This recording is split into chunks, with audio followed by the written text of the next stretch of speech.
Hi everyone, Dreena back with a delicious recipe I want you to try. So I've got the cooking video coming up, but I want to tell you a little bit about this recipe.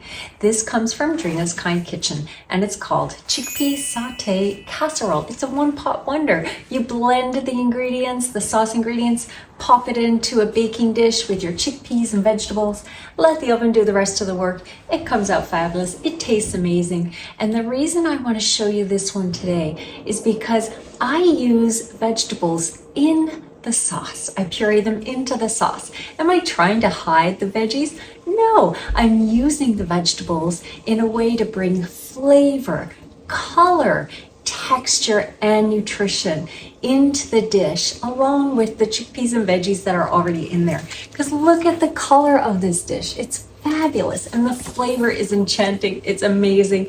So try it out. You don't even need to pick up the book because the recipe's on my site. I mean, you can pick up the book because it's a fabulous book if I do say so myself.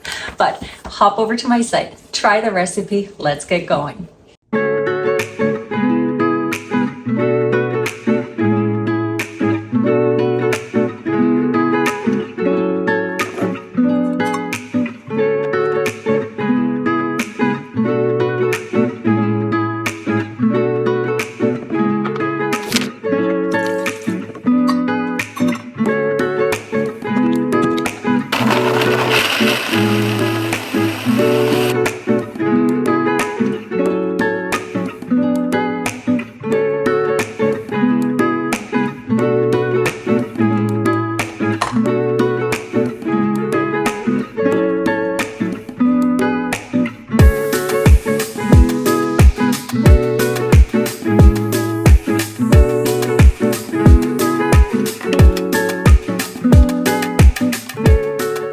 So the last 10 minutes or so baking, just remove the foil so the sauce will thicken up because you can see how nice and thick it is there.